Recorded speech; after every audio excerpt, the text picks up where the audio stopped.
Boa noite, meus irmãos. Boa noite, Nivaldo. Boa noite, Célia. Boa noite a todos.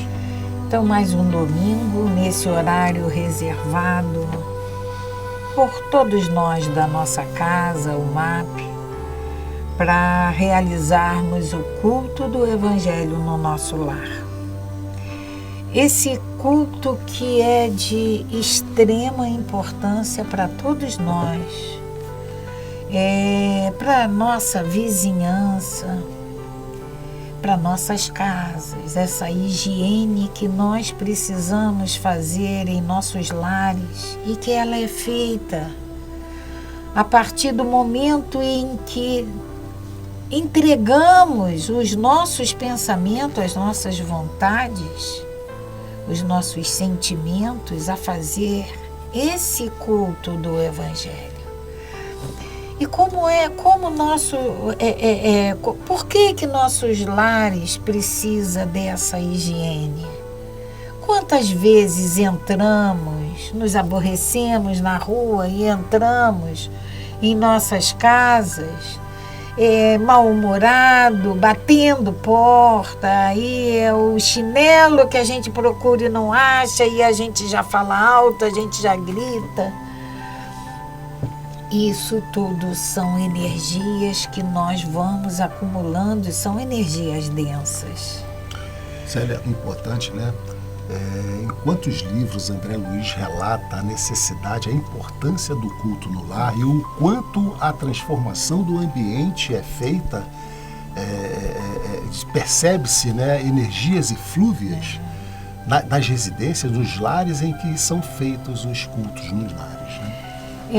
É de extrema importância, porque a gente, o culto do Evangelho, a minha casa tem muito tumulto, então vou fazer o culto, doenças. Aí faço o culto, mas continua tudo a mesma coisa. Mas é uma questão, a gente vem fazendo, deixando essas desavenças se acumularem, e a gente quer, num dia de culto do Evangelho no lar, que tudo se resolva. Não é assim. A gente precisa, acima de tudo, ter perseverança, acreditar nesse Evangelho que ele realiza. Ele é fantástico. Então, nós vamos pedir a todos vocês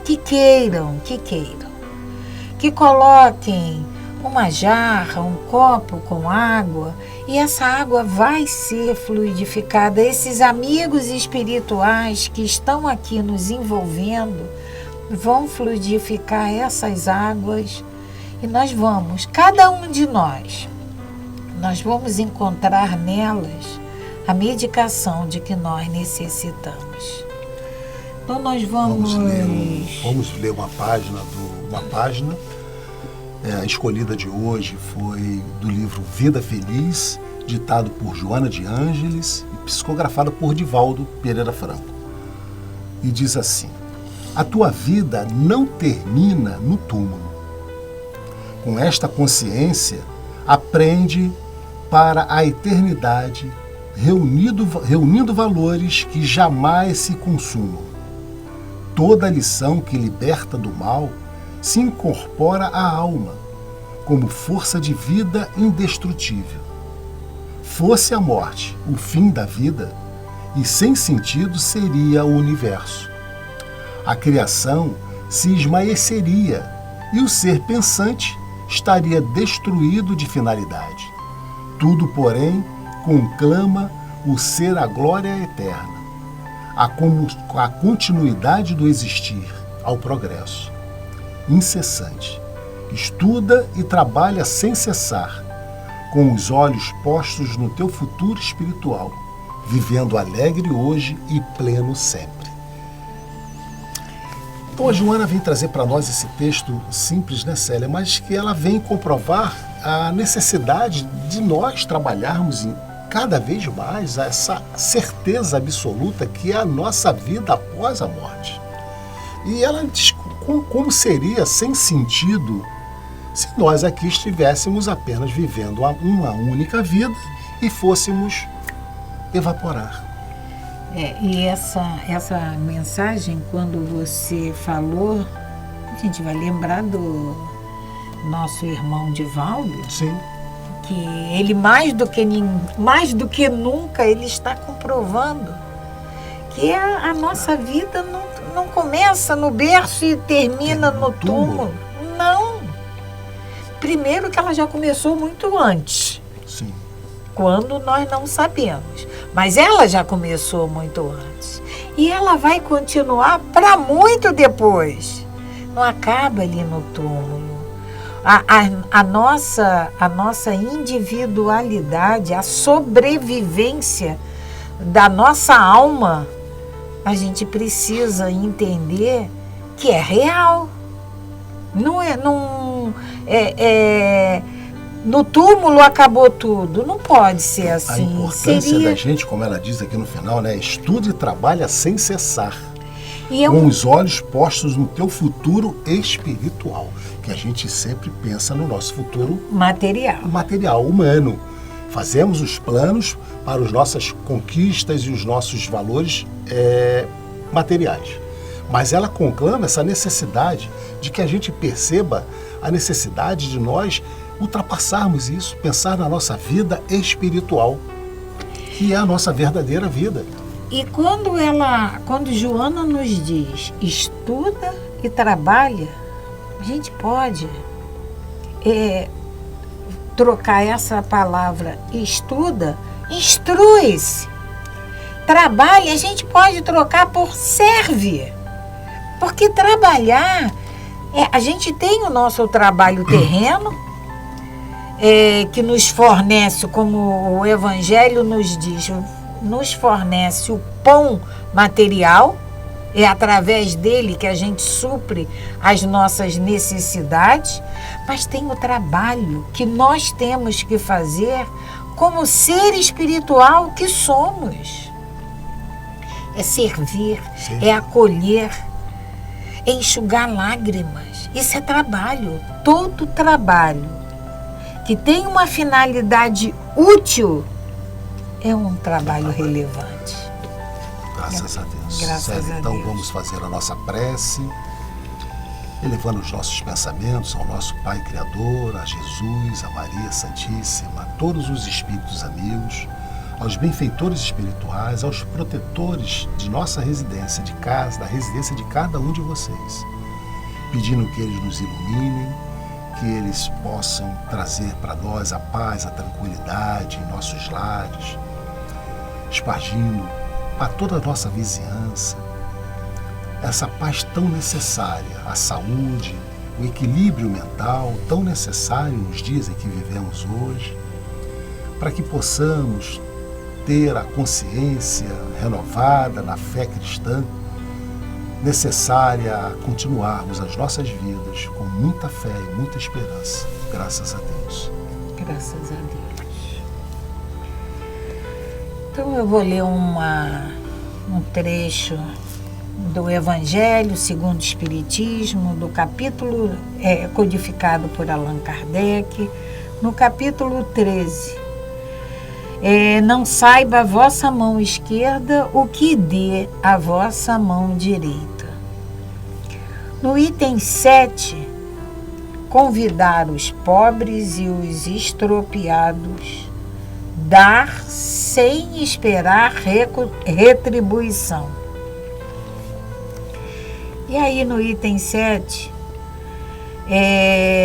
a mensagem de Jesus é a seguinte: disse também aquele que o convidara: quando derdes um jantar ou uma ceia, não convideis nem os vossos amigos, nem os vossos irmãos, nem os vossos parentes, nem os vossos vizinhos que forem ricos, para que em seguida não vos convidem a seu turno, e assim retribuam o que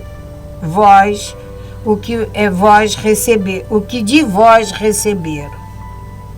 Quando derdes um festim, convidai para ele os pobres, os estropiados, os coxos e os cegos. E sereis ditosos, por não terem eles meio de vô-lo retribuir, pois isto será retribuído na ressurreição de Jesus. Um dos que se achavam à mesa, ouvindo essas palavras, disse-lhe: Feliz do que comer do pão no reino de Deus. Quem anotou essa passagem de Jesus foi Lucas, e ela está no capítulo 12, do capítulo 14, versículo 12 a 15. Graças a Deus. Então, essa passagem resume bem o título desse capítulo. Não saiba a vossa mão esquerda o que dê a vossa mão direita. Porque nós precisamos fazer o bem, auxiliar o nosso irmão, sem pensar em recompensa, em retribuição nenhuma. Nós precisamos entender que fazer o bem é a obrigação de todos nós que nos consideramos filhos de Deus, que entendemos que somos criaturas divinas, porque procedemos da divindade. Fazer o bem, porque a gente espera. Obrigada, Nivaldo. Nem isso. É agradecimento, né?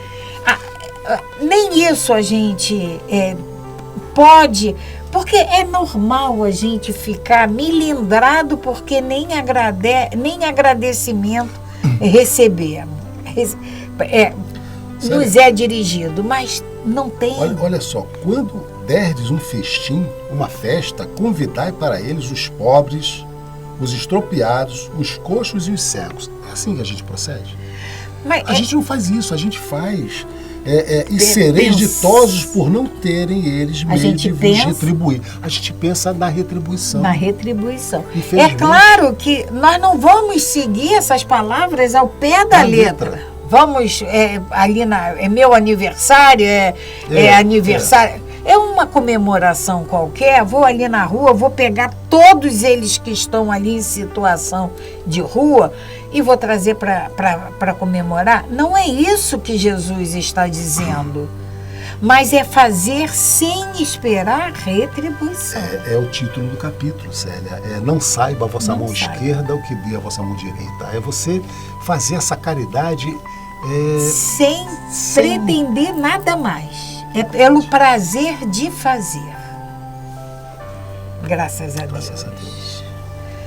Então vamos agradecer ao nosso Pai, agradecer ao nosso Mestre Jesus e a todos esses amigos espirituais que nesse momento nos auxilia, nos fortifica nessa nossa procura de bem-estar, bem-estar espiritual, nesse fortalecimento de prosseguirmos nesse caminho que vai nos levar, Pai, de volta a Ti.